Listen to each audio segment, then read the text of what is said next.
Hi friends, welcome to my channel. आज मु भिडियोटी आपण मानक कही आंटार्कटिका जोटा कि आमर गोटे महादेश ता विषय तो चलतु स्टार्ट करिया भिडियोटी। आंटार्कटिका महादेश दक्षिण मेरु घेरी रही अछि। आंटार्कटिका महादेशटी दक्षिण मेरु को घेरी रही अछि। एही महादेशर पंचम बृहत्तम महादेश पंचम बृहत्तम महादेश। आमर केतटा महादेश और केतटा महासागर अछि। आमर 7टा महादेश और 5टी महासागर रही। ता मध्यरु पंचम महादेशटी हेउछि आमर आंटार्कटिका महादेश। यह सर्वदा बरफाच्छन्न रही थाए। हैला अंतर्जातीय चुक्तिनामा अनुसार यही भूखंड को केही अधिकार करिपारिबे नाही। अंतर्जातीय चुक्तिनामा अनुसार आंटार्कटिका महादेशर भूखंड को केही भी अधिकार करिपारिबे नाही। जेहेतु एठारे सर्वाधिक बरफाच्छन्न रही थाए, ये मेरु को रही थाए, तेणु एठी आंटार्कटिका माने लोक माने कहीं बसवास करती ना है। तेणु अंतर्जातिक चुक्तिनामा अनुसार यही भूखंड को कहीं अधिकार करें ना है। पृथ्वी और महादेश संबंधी गवेषणा विभिन्न देश एठारे गवेषणागार मान निर्माण करछन्ती। केवल एठी माने गवेषणा एठी विभिन्न देश जो पृथ्वी और महाकाश संबंध में गवेषणा करने एठी विभिन्न देश कौन कर गवेषणागार मान निर्माण कर आंटार्कटिका महादेश है। भारत मध्य एठारे स्थायी गवेषणागार निर्माण करिछि। भारत मध्य एठी कौन कर स्थायी गवेषणागार निर्माण कर माने सब निर्माण करेंगे, गवेषणागार निर्माण करेंगे, किंतु आ भूखंड जो आंटार्कटिका भूखंड को कहीं अधिकार करें माने कहीं कहींपारे कि माने भारत कहींपारे यहाँ मोर कि अमेरिका कहींपारे यहाँ मोर, कहीं कहींपारे यहाँ मोर बोली तांकर मानकर बोली कहीं कहींपारे है। तेणु एमाने सब एठी गवेषणागार आम पृथ्वी और महाकाश विषय जानापी एठी गवेषणागार मान सब निर्माण कर। आम भारत भी सेठी गोटे स्थायी गवेषणागार निर्माण करछि। एगुड़िकर नाम दक्षिण गंगोत्री एवं मैत्री। एगुड़िकर नाम हो दक्षिण गंगोत्री और मैत्री। एटा देख आंटार्कटिका महादेश केमती अच्छी है। माने यार चारिपट जाक महासागर केवल अच्छी। एपटे आटलांटिक महासागर, भारत महासागर, तापर प्रशांत महासागर है। आंटार्कटिका चारिपटे प्रशांत महासागर, आटलांटिक महासागर एवं भारत महासागर घेरी रही। यह प्राय समस्त भाग 66 degree half degree 66 half degree दक्षिण समाख्या रेखा और दक्षिण मेरु मध्य अवस्थित है। यार प्राकृतिक गठन चला देखा। प्राकृतिक गठन दृष्टि आंटार्कटिका दुई भाग में विभक्त, यथा पूर्व आंटार्कटिका और पश्चिम आंटार्कटिका है। प्राकृतिक गठन दृष्टि ये आंटार्कटिका दी भाग में विभक्त होती, गोटे पूर्व आंटार्कटिका और पश्चिम आंटार्कटिका है। पूर्व आंटार्कटिका एक विस्तीर्ण बरफावृत मालभूमि। पूर्व आंटार्कटिका कौन हो गोटे विस्तीर्ण बरफावृत मालभूमि।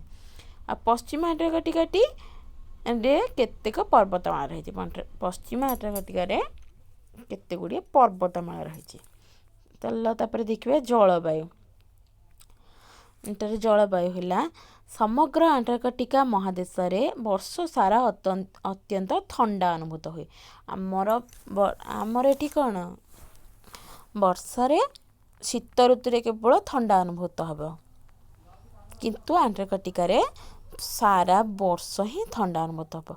यह सब बेले बरफावृत ये सब बेले से कौन हम बरफार आच्छादित हो रही था। सी आंटार्कटिका भोस्टक पृथ्वीर शीतलतम स्थान। आंटार्कटिकार भोस्टक गोटे जगह अच्छी, सी हूँ पृथ्वी सब जो शीतलतम स्थान है है।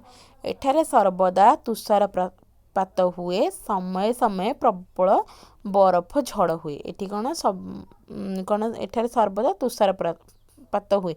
तुषारपात माने बरफर जो वर्षा अल्प अल्प वर्षा हुए।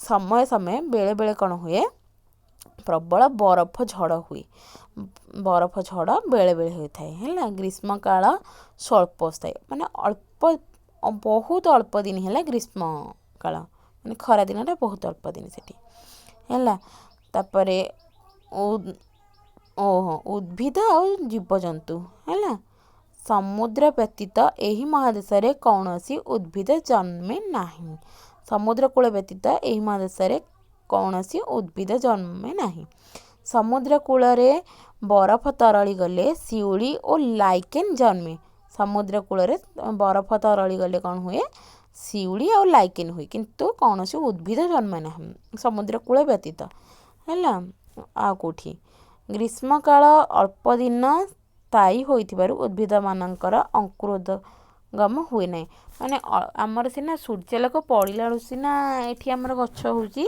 जदि सूर्यालोक न पड़िबो बरफ खाली ठंडा होइकी रहिबो जगटा सेठी कोन गछ हबो कि किछि तो अंकुरोदगम हुए ना माने मंजीटा गजा हुए ना हला समुद्र कूल व्यतीत अन्य कौनसी ठारे वन्यप्राणी देखा जाती नाही केवल समुद्र कूल ही किसी वन्यप्राणी देखा जाती नहले कोठी भी देखा जाती नहीं समुद्र कूल रे पेंगुइन पक्षी बहु संख्यारे देखा जाती से समुद्र कूल रे कौन पेंगुइन पक्षी तुम सब देखी टीवी रे पेंगुइन तो एपट भी ये चित्र दिखाई पेंगुइन देख केमतिया इटा पक्षी किंतु ये उड़ीबनी ये चलो है यहाँ पेंगुइन पक्षी बहु संख्यार पेंगुइन देखा जाती एमाने दुईटी एमानकर दीटा डेणा अच्छी मात्र एमाने बहुत दूर उड़ी पारती नाही है डेणा अच्छी किंतु एमाने उड़ी पारती नाही पेंगुइन समुद्र रे संतरण करि पारे माने पहरी पारे पेंगुइनटा समुद्र रे पहरी पारे